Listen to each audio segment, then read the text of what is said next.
I was never one for sappy goodbyes or mulling over the whiffs of life. Amelia, 35, a manager, that was enough of an introduction for anyone there.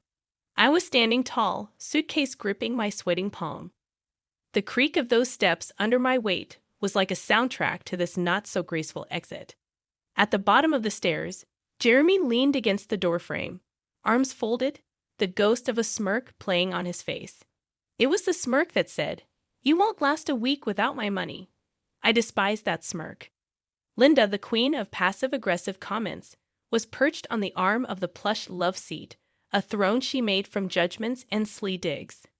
"My boy always did like 'em headstrong," she said, inspecting her perfectly manicured nails. Zoe, the new trophy, was a humanized Barbie perched awkwardly on the edge of the couch.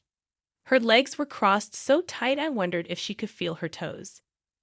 I packed my things, I managed, my voice steady but my insides turning. It felt strange declaring something so mundane at a moment that felt like the end of an era. Jeremy chuckled. An infuriating sound. "What? No tears, Amelia?" He prodded, finding humor in what he thought was my misery. It was typical Jeremy, kicking when he thought you were down.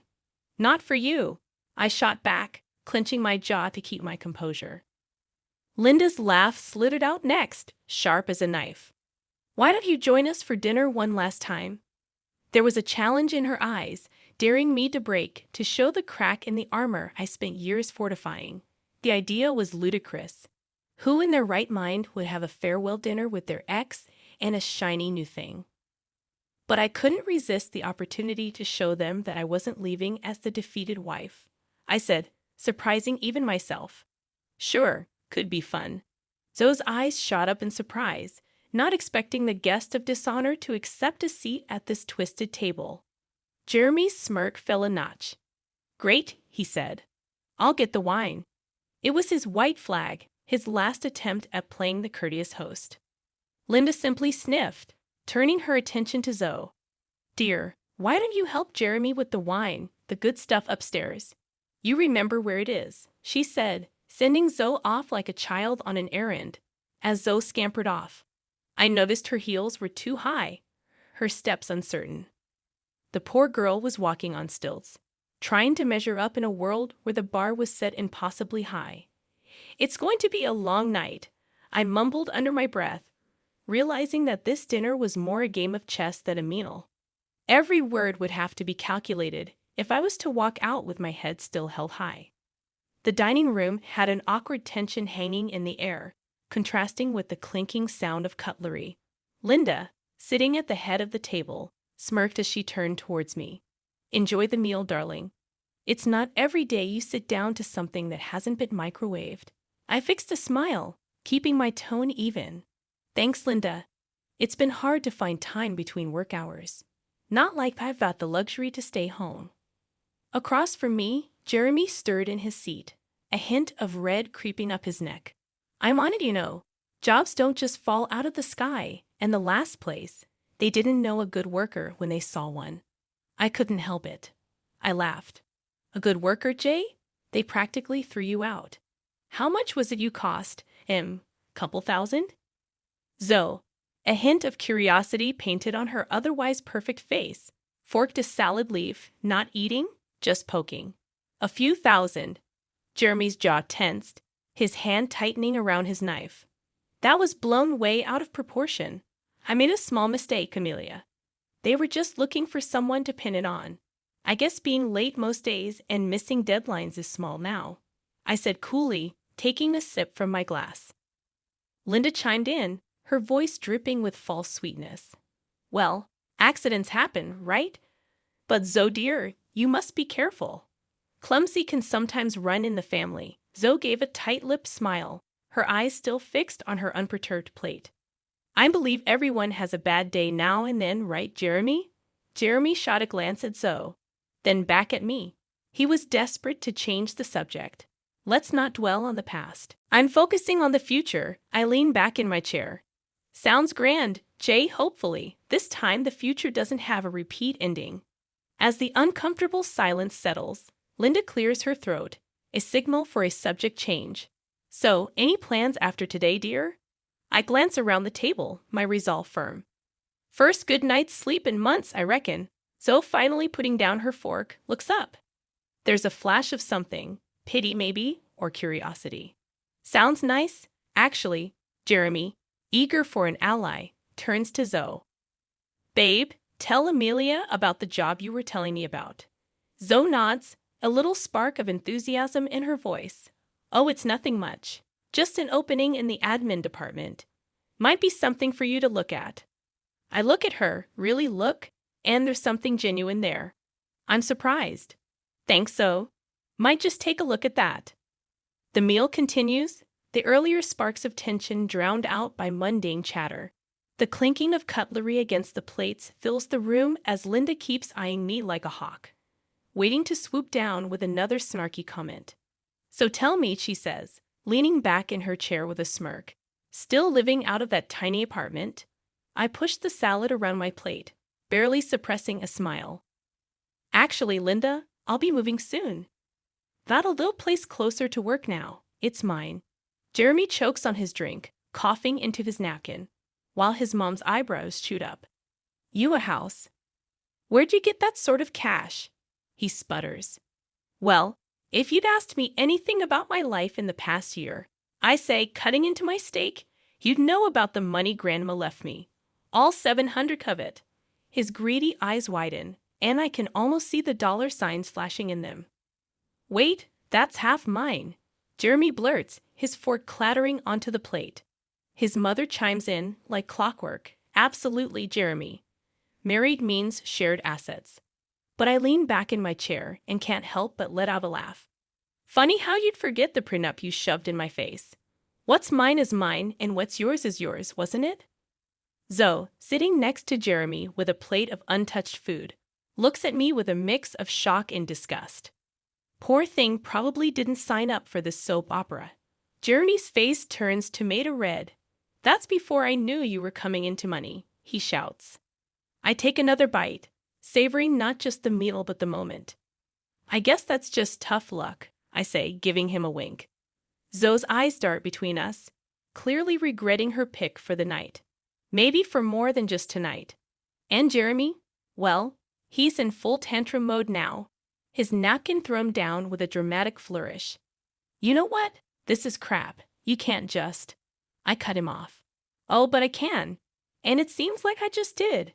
Dinner goes on, and with every petty jab they throw, I parry with the ease of someone with nothing to lose. Because in this tacky dining room with its gaudy chandelier and suffocating small talk, I've never felt freer. After all, there's no place like my own new home, however small and on the other side of town it may be. The sharp scent of roasted chicken mingled with the tang of tension in the air. The dining room felt smaller with every word Linda spat out, and tomorrow. Linda's cheeks flushed the same shade as the wine in her glass. I'm calling Mark. You'll be out of a job before you can say unemployment. Everyone at the table could hear the scrape of knife against the plate as Jeremy cut into his chicken a little too forcefully. The sound rang out like an alarm, but I couldn't help it. I started laughing. It bubbled out uncontrollably, a response so absurd against the backdrop of Linda's scowl. What's so funny? Linda practically hissed, her fork hovering midair. Jeremy's eyes were wide like a kid caught with his hand in the cookie jar. The room went still, ready for the drama to explode. Straightening up, I wiped the corner of my eye, still chuckling. You too, I said, shaking my head. You don't know the half of it. Their gazes were like hooks, waiting for the punchline. 4 months ago, I landed a new job. Head of department, big trading company. Paychecks double what I used to make. Silence slammed into the room like a wave. Linda's fork dropped with a clatter. But it was Jeremy's face I savored. The mix of horror and envy was almost delicious. No, Jeremy finally muttered, his voice a mix of disbelief and resentment. Yep, I popped that pea like bubblegum. And as for calling in favors, I don't need your connections anymore, Linda. Then, as if on cue, the doorbell rang. That'll be the movers, I said, shoving my chair back. The screech of its legs against the floor was a fitting soundtrack to Linda's dropped jaw. I sauntered to the door, heart pounding but free, opening it. There they were, a couple of burly guys with Hank's Moving Company stitched on their caps. "We're here for your stuff," one of them asked, more stating than questioning. "Yep, everything that belongs to me that I acquired even before I got involved with my hubby," I said, hitching a thumb toward the dining room where my soon-to-be ex-life was crumbling. The movers shrugged and shuffled by, heading straight for the dining room. Their heavy boots thudded on the hardwood, every step a nail in the coffin of this uncomfortable evening. Linda was standing now, her napkin forgotten on her plate. "You can't do this," she said, but the bite was gone from her voice. "Oh, but I am." There was a sense of joy saying that out loud, watching her struggle for words.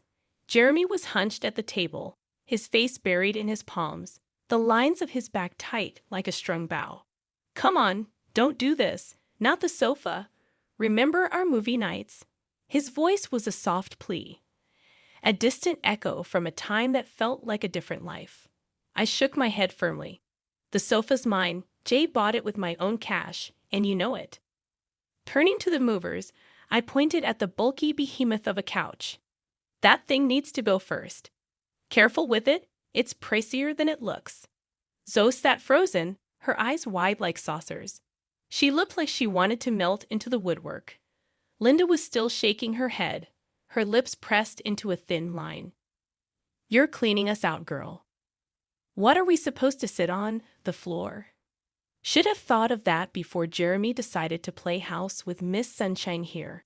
I didn't bother hiding the bitterness as I swept my hand towards Zoe. The movers were a symphony of grunts and commands, hefting up my furniture with practiced ease. The TV came off the wall with a pop, the dining table was dismantled with a clatter, and even the Dan washing machine was unhooked with a series of clangs and splashes. Jeremy finally stood up, pushing away from the table. "You think you've won." His voice wobbled with anger, his nostrils flaring. "Checkmate," I quipped. Heading back towards the kitchen, plates of uneaten food gazed up at me as I grabbed a bottle of soda, popping the cap and taking a swig. It wasn't champagne, but the fizz tasted like victory. The movers began hauling boxes, the heavy sound of cardboard thumping against the front door as they passed in and out. I walked back into the dining room, grabbing a few last personal items, a picture frame, a ceramic cat Jeremy always hated, and my favorite mug. All right, but the car too." Jeremy stood up, his face flushed a deep red. "You can't be serious. How am I supposed to get to work?" I fished the car keys from my pocket, twirling them around my finger. "You should have read the fine print, baby. That car's in my name." I tossed the keys to one of the movers. "Park it outside my new place, will you?" By the time we were done, the house was as bare as a skeleton, stripped clean. Linda sat on the hardwood floor, her back against the wall, while Jeremy stared through the gaping space where the TV once was, and before. I turned to leave with one last look at the shell of our shared past. You should thank me, really. It's not every day you get a fresh start, free from all the old junk. Linda was fuming, her hands clenched into fists that kept opening and closing. "You're nothing without this family," she spat out, every word a poison dart. Funny thing was, I felt lighter than I had in years. I looked at her, at Jeremy, at the life I was leaving behind. Jeremy watched me, eyes reading his chest heaving like he was running out of air. Greed, anger, regret. They were written all over him. And I knew, even as I turned my back on that chapter, I would never forget that look. Escaping the clamor of Jeremy's house, I breathed deep. The cool air was a slap to my skin, a wake-up call. I was free, but Jeremy wasn't going to let go without a fight. "You think you've won, huh?" Jeremy's voice came from behind the door. "You'll regret this, mark my words. You'll end up just an old hag with a bunch of cats." I could hear the anger boiling in his veins, but I didn't care. Done was done, and I was out of there. I was nearly at my car when the front door burst open again. There was Jeremy, red-faced and pompous. "You know I got so now. She's half your age and twice as hot." His barb was meant to wound, but it missed its mark because right then Zoe herself appeared, flinging Jeremy's arm off her like it was a filthy rag. "Keep dreaming, Jay," she snapped. She didn't even glance my way as she stomped down the steps, fury in her heels. She was done playing the pretty little girlfriend prop. Jeremy stumbled after her like a man who'd just been kicked in the gut. "Zoe, babe, don't be like that, come on." But Zoe spun around, and the look she shot him would have curdled milk. "Like what, Jeremy? Like someone who just saw the light? You're a jerk, and your mama. She's a dictator in a floral apron. I ain't marrying into this circus." The color drained from Jeremy's face quicker than a leak in a balloon. He spluttered, "No comebacks, no charm." "This is it, Jeremy. We are done." Zoe's words were like nails in a coffin, precise and final. Jeremy's mother, Linda, had appeared in the doorway too, her face twisted like she'd swallowed something nasty. "Zoe, you can't leave my boy. We have plans for you," she hissed, probably thinking of wedding bells and grandkids.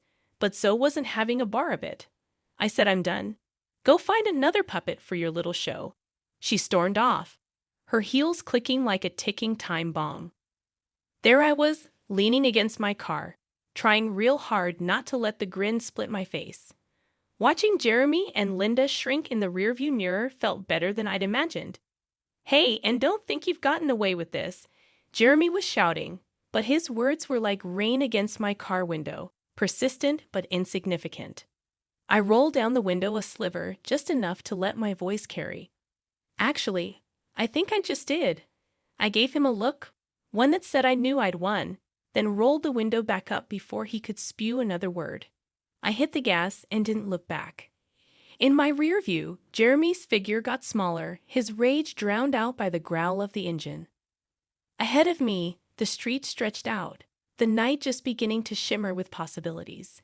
Looking at the empty seat next to me, I'd be lying if I said I didn't feel a twinge of something like triumph, sweet and raw.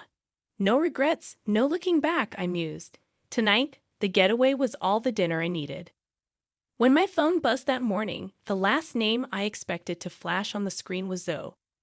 Yeah, that's her, the doll whose sharp tongue and don't-care attitude had sent Jeremy and his mother, Linda, home with their tails between their legs. My lips curled into a smug grin as I swiped at the screen. "Hey, Zoe," her voice chirped through. "Hey, it's me. Just thought I'd ring you up, to say thanks." "For what?" I leaned back on my kitchen counter, a little confused but curious. "For yesterday. You were freaking badass, opening my eyes about Jeremy and Linda." I laughed. It was a cold laugh, no joy in it. "Trust me, I didn't do anything. You saw them for what they are, all on your own." "Yeah, well, I just wanted to say I appreciate it, so thank you," she insisted. I could hear the genuine tone in her voice. "No problem. Just watch your back, okay?" We said our goodbyes and hung up the phone. It felt heavy in my hand as I tapped it against my chin, pondering the weirdness of it all. I had just been thanked by the woman who was fooling around with my ex-husband for helping her dodge a bullet. Life sure was strange. I mulled over my conversation with Zoe while I threw together a sandwich. The heel of the bread, some old cheese, and that last sorry slice of ham. I wasn't in the mood for anything fancy. I slumped down at my tiny kitchen table, taking a bite out of the uneven sandwich. I chewed slowly, the bread dry and sticking to the roof of my mouth. That could have been me, stuck in that cycle with Jeremy and Linda. But it wasn't. I had broken free. Later that day, I sat down with a pen and a notepad. I was old school like that. A thank you note. Never thought I'd write one of those to my ex's side chick. But here we were. I scribbled quickly, not fussing over the words, just letting them spill out raw. And I told Zoe she was welcome, that she was better off now, even if it didn't seem like it yet. I told her to keep her head high and to never let some two-timing jerk and his manipulative mom tell her who she was. And I signed it simply, with no flares or niceties. The note was brief, to the point. It was enough. I sealed it in an old envelope I found in a drawer, grabbed my keys, and headed out. I dropped the letter in the mailbox. No need for face-to-face. The words said it all. Walking back to my apartment, I kicked at a stray pebble. Life had given me lemons, and I didn't make lemonade. I threw those lemons back hard, and now I was helping others do the same. I had made peace with my past, with Jeremy, and surprisingly, I had made peace with Zoe too. The world kept turning, bizarre as it was, but at least for today, it was turning in my favor. The lawyer had one of them smirks when he handed me the last paper. "It's all yours now," he said, loud enough for Jeremy to hear across the room. "Nice doing business with you," I said, rolling my eyes a bit as I took the paperwork. The ink felt fresh and symbolic, the full stop at the end of a long, dragged-out story. Jeremy didn't say nothing. He just stood there, looking like someone had taken the ground out from under him, probably realizing his mom's plan had backfired. Linda, she had a face like thunder, her lips thin like she'd been sucking on lemons. "Can you believe this, after everything I did?" Linda's voice trailed off into a sort of hiss. I didn't answer, just clutched my papers a bit tighter as I walked out of the court building and into my little car. That old thing that survived the marriage far better than I did. I caught Linda's eye. She was staring at me from her big, shiny car, probably feeling her age and her mistakes. "You got what you wanted, huh?" Jeremy puffed out as he caught up with me, his hands shoved deep into his pockets, shoulders hunched. I turned to him, the feeling of being finally free making me bold. "No, Jeremy, I got what I deserved. There's a difference." My phone beeped, a message from Stella, a friend who'd stuck by me like glue. "Drinks tonight?" I couldn't help but smile. Stella got it. "Hell yes," I texted back as I slipped into the driver's seat. There was a quiet, not the uneasy quiet like at Jeremy's place, but the kind that lets you hear yourself think. As the engine came to life with a familiar rattle, I felt something twist in my stomach. Excitement, nerves. My new home felt different now. I stepped inside, the echo of my footsteps the only welcome, but it was enough. My eyes roamed over the place. It was a mess of boxes and furniture that had seen better days, but it was mine. I spent the next few hours moving stuff around, unpacking, and tossing what I didn't need. I made room, my room, a space that felt more like me by the minute. Next day, I drove to work. Work was the kind of busy that kept thoughts at bay and made the day fly by. At lunch, the girls were all ears. "You okay, Jess?" the office gossip asked, her eyes all concern and curiosity. "Better than okay," I answered with no shadow of a lie. The drive home was meditative, the road stretched like my future. Uncertain, yeah, but mine all the same. That night, Stella and I hit the bar. It was loud and full, just like life should be. We tossed back drinks and threw our heads back with laughter that drew looks to new beginnings. Stella said, holding up her glass. "To tomorrow," I replied, and we drank to that. Tomorrow, and the day after, and all the days to follow. Because that's the thing about tomorrow. It's always on its way. And now, so was I, ready for whatever the hell it decided to bring.